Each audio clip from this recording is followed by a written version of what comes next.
FBA has a large number of benefits for sellers. Firstly, it is a pay-as-you-go system. You can store one item for 1 month and only be charged for the storage and any delivery costs on that item. There are no long-term contracts to sign, there are no charges for taking in deliveries, and there are no contracts that you have to sign.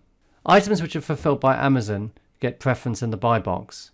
So all other things being equal, if your item is fulfilled by Amazon, it will get a higher buy box percentage. Items which are fulfilled by Amazon are Prime eligible, i.e. they will have the Prime badge.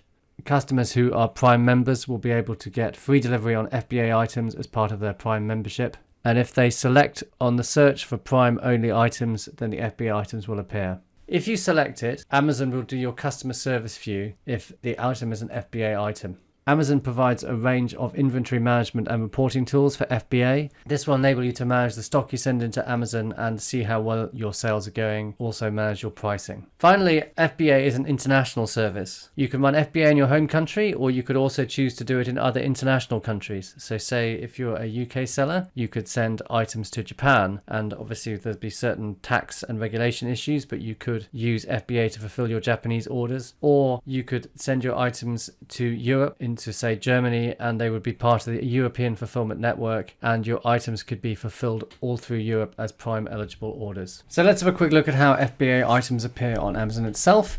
This is a listing for an Oral-B toothbrush. If we have a look here at the offers which are available, we can see down here, obviously there's Amazon one, which is being dispatched from Amazon warehouse. But if we scroll down here, we can see this one here dispatches from Amazon, but it is sold by KZ Global. So that is a FBA fulfilled order. If we go to filter at the top here, we can filter for Prime eligible orders. And I think we'll see that that one, this KZ Global one, is actually a Prime eligible order and is appearing under that filter. It will also appear under the free delivery filter as well. Thanks for watching this video. For more content, please subscribe to our channel or check out our Amazon playlist. You can also see more hints and tips at our website, which is vendlab.com/blog.